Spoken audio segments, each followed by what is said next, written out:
Finally got my studio just the way I like it. Hey, what's that out the window? Your destiny is at its end, X-Men. The Dark Phoenix has come to destroy you all! Oh, come on!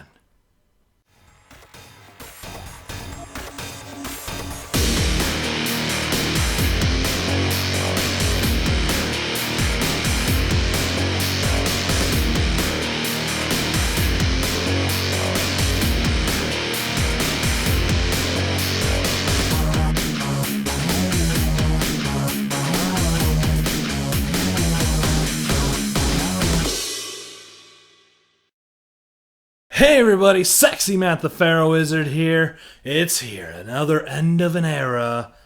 The final Fox X-Men movie, Dark Phoenix.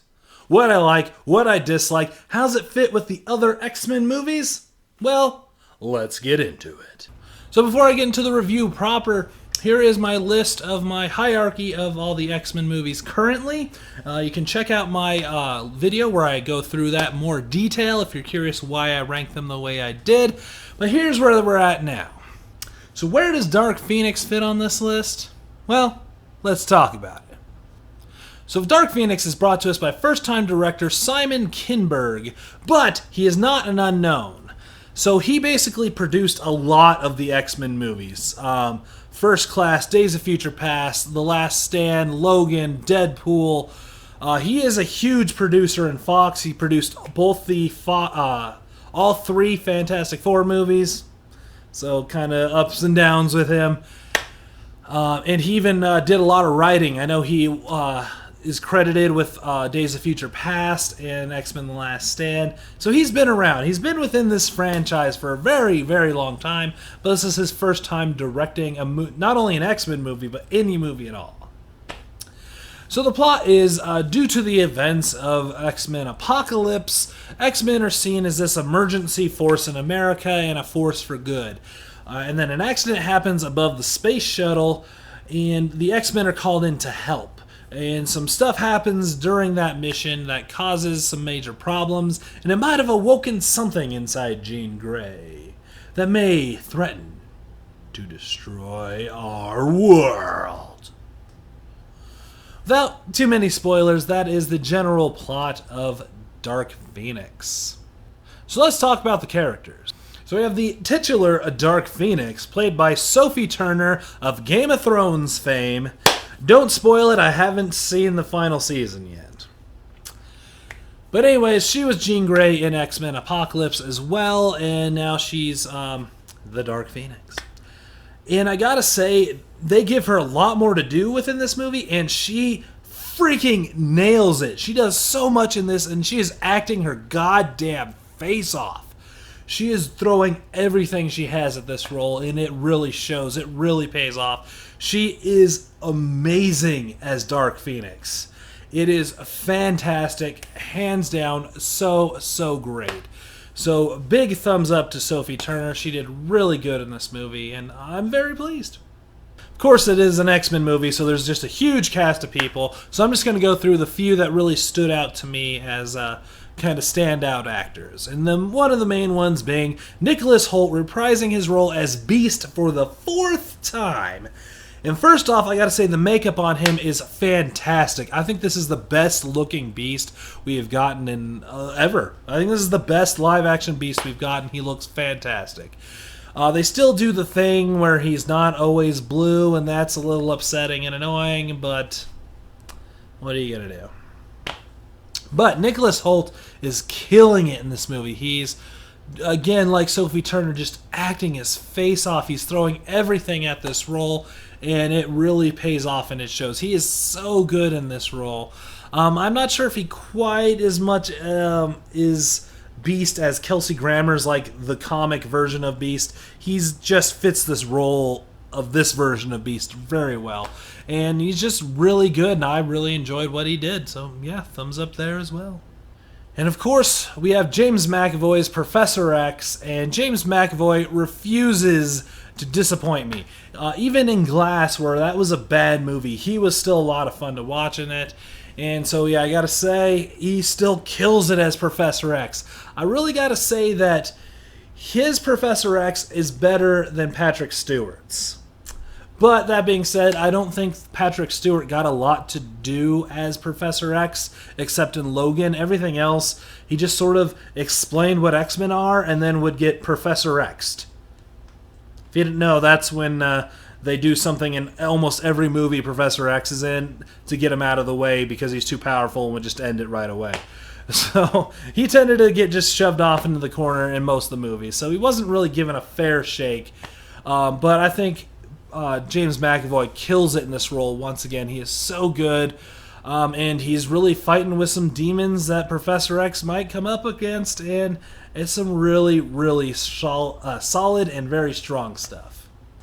But not everyone brings their A game to this, and that brings me to J-Law, Jennifer Lawrence, reprising her role as Mystique again.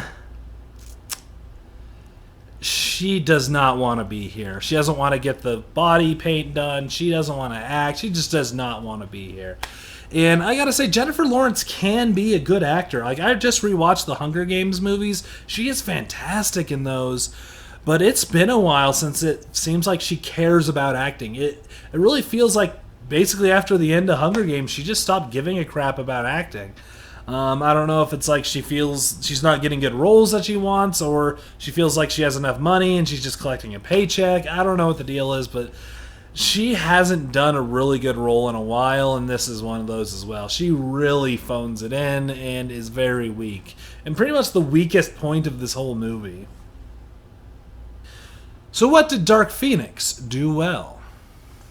So after the trailers and what the critics came out with, I'm assuming you probably think I'm going to bash this movie, but no! Dark Phoenix is good? I was surprised as anyone, but I went in wanting to hate this and I enjoyed it. No, it's not Logan level or Deadpool level of amazing and blow everyone away and it's so comic accurate and great. No, but it is very solid and overall enjoyable and has its own flavor and feel. I gotta say, this is one of the better X-Men movies.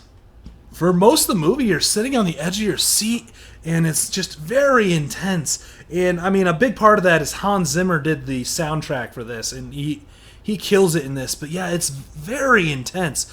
Like, you're not sure what Jean's gonna do, and how's this gonna happen, and what's Professor X gonna do, and what's gonna happen next. It's very, like, oh my god, what is going on? What's gonna happen? And there's some surprises thrown at you. It's just a very intense movie. A lot of that relates to this story is very cool.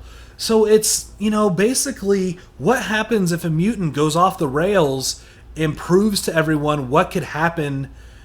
What's the worst possible outcome of a mutant? Like if someone isn't purposely misusing their powers but has completely lost control, what's that look like? What can you do? What does Professor X do? What does the X-Men do to step in with this? It's very cool. Now they kind of drop this a little bit, which again kind of adds to the iffiness of this movie. I'm going to get to that in a little bit. But the story overall is just a really cool idea of what does happen if a mutant totally loses their agency and their control. And where do you step in and what's the ethics of that? It's almost like when someone starts, losing their mind and loses their own agency, and like where do you step in for their mental health, and where do you go against what they are saying they want to help them? Like how do you do that? It's very much in that vein, and I gotta say it's very cool and very well done. I was very shocked. Something else I noticed about this movie a lot is the cinematography in this. It is really good. It's got its own flavor and style that's outside of any of the other X-Men movies. And one thing that it really does well is it doesn't depend on its own decade. So the whole So if you didn't know, so the whole bit is, all these movies take place 10 years apart. First Class was in the 60s, Days of Future Past 70s, Apocalypse is in the 80s, and this one's in the 90s. But it doesn't go Captain Marvel 90s itself up. It doesn't go like, remember Pogs and all that? No, it really could take place within any era, really. They didn't show anything that really made it 90s, and I actually like that. Instead of it being kind of detrimental, it actually, I think, helped. And just the look of this movie, it's very dark and very visceral, and has some very amazing shots, and overall the cinematography in this is fan-fucking-tastic. Like, it is well done. And as you probably noticed in my character description, most people in this movie are really giving their all. They brought their A game, except Jennifer Lawrence, and they are killing it. Like, they really do a lot with what they're given, and they're actually given a lot, but they're even, like, just giving their all to this, except Jennifer Lawrence. And it's really good. Just everyone just is fantastic in this. So the acting in this is A+, just fantastic, except Jennifer Lawrence. But no movie is perfect. Where does Dark Phoenix fall short? Okay, so let's just get this out of the way. Everything that everyone said looked really bad in the trailers is still bad in the movie. So let's just get that out of the way. So yeah, the suits look like crap. Mystique looks like crap. The aging thing stopped working a while ago, but looks really bad in this. What I mean is, like I mentioned before, this takes place, they're all 10 years apart. So this is 40 years. This is Professor X 40 years into his career. Magneto in the movie itself was born in 1930, so this is 60-year-old Magneto. Yeah, I don't think that works. That part really failed them. They telegraphed the death of a major character. I won't say who it is, but you can definitely tell who it is from the trailer. And it looks like a copy of The Last Stand. And that all really fits in the movie. That stuff is all really bad. Although the copy of The Last Stand, there is direct lines taken from The Last Stand. Simon Kinberg, the director of this, wrote The Last Stand, so that kind of makes sense. But I would say this isn't really a copy of The Last Stand. I think they do a lot more different. But there is some parallels for sure. And another thing I gotta say is the first 20 minutes of this is bafflingly bad. It's really bad. The mission to space, there is so much wrong with it. I'm going to get to specifics and spoilers, but it is really bad, which I think makes sense to what the critics are saying, and I think I'm finally getting it. So the trailers looked bad, Apocalypse wasn't very good, and so everyone's already kind of going into this like, this isn't going to be good, and then the first 20 minutes hit, and you're like, yeah, it's not going to be good, and most people would check out. It did eventually win me over, but even I was like, oh god, here we go. This is going to be really bad, isn't it? But no. But yeah, the first 20 minutes is shockingly bad. Like really bad. And there are some villains in this. And I don't even know what to... They're not mutants, and I don't even know what to really call them. And they don't do a lot. I think the movie would have been stronger if they just left them completely out and let, this idea of Jean losing control of herself pull the plot. I think that would have been stronger, more interesting, of not having a big bad, but having it be an ethical issue.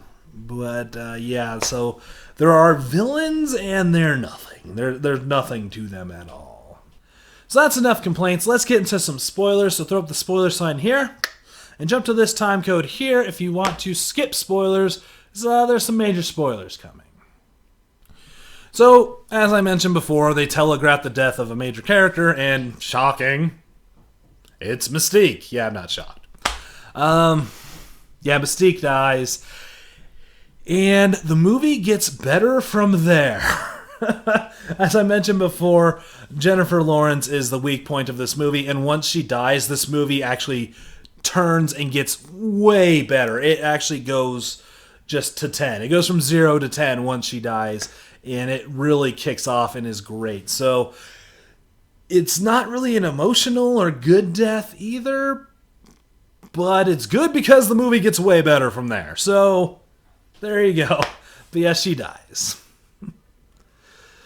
So everyone's thinking that this is where everyone thinks it kind of ties in The Last Stand. Is in The Last Stand, the Phoenix is an alternate personality of Jean Grey, and it's her mind broken into two parts, and it's this all-powerful part of her mind. And from what we saw in Apocalypse, everyone kind of thought it was going that route, but it didn't. It was an outer space entity that entered her body. It wasn't sure if it was sentient or not, and it did seem to tie to her powers and expand it. So more like the symbiote from Spider-Man than the Phoenix, but also it wasn't just inside of her the whole time. So it's not The Last Stand where it's another personality, but it's definitely not the Phoenix Saga. It's a very interesting hybrid of both. And it worked. If you ask me, I think it worked. I think it did some really cool stuff with that, and it's very interesting. And we get to see Jean's psychic bubble, and I thought that was cool. We've never actually seen it in a movie, but like in the comics and the cartoon, she always has this like bubble where she carries people around, and it like protects her and stuff. And we actually get to see it. It's very cool. So that was very awesome as well. So let me talk about the first 20 minutes of this, because I got a lot to say. And it's mostly the mission to space that I had problems with, but there is so much wrong with what happened there. So what I really gotta say is Simon Kinberg doesn't know how to space. And not in like the level of like, that's not how orbital mechanics work, and that's not... No, it's more of like, yeah, the president thinks the moon is part of Mars. Like that level of not knowing how space works. So let's just start from the beginning. So there is like a bat phone in the president's office that goes to the X-Men's house. So the president just can call up Professor X at any time with like a fucking direct bat phone line. So there's that.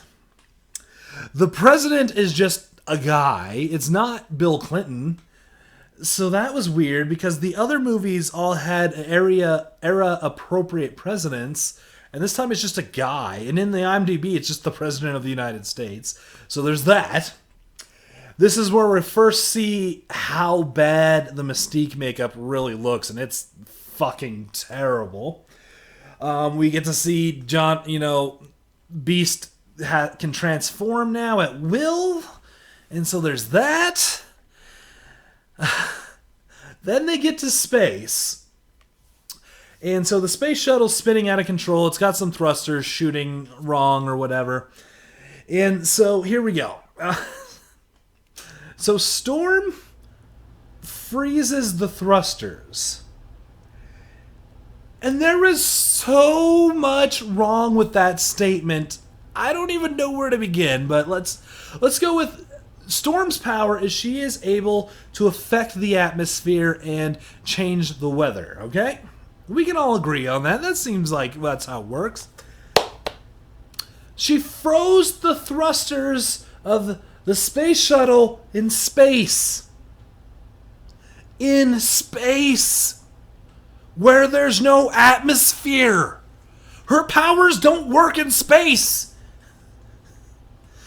She affects the atmosphere. Her powers don't work.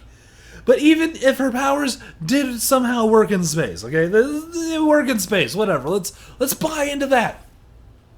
She froze the thrusters on the space shuttle. Think about that. They are designed for the major heat and the major cold of fucking space. It's fucking space.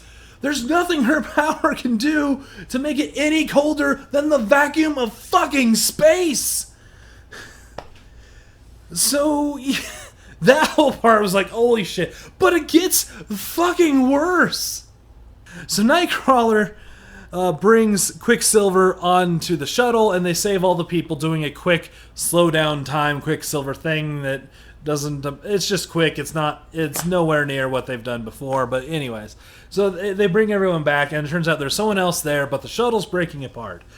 So they're going to bring Jean to hold the shuttle together so Nightcrawler can save the one last astronaut. But it's breaking apart. So Jean's bubble can save her. I'll get that. Okay, that's fine. But for Nightcrawler, they just duct tape a fucking space helmet to him. Like, just to his X-suit. It's so... Like, there's a reason why spacesuits are called vehicles. They are an encapsulated human-sized vehicle. They pump cold water. They have heating elements. They protect from micrometeors. They are vacuum sealed. They are a air-pressured vehicle. You can't just fucking tape a helmet to your shirt and be okay in space. Even if you could breathe, your body would fucking freeze or melt. It's, again, like I said, it's shockingly stupid and bad in this beginning. Holy crap. And then they land on Earth, and everyone's happy, a mission accomplished, and there's people waving, and like, it's a big hero's welcome for the X-Men. It's the X-Men, the people that their thing is they protect the world that fears and hates them.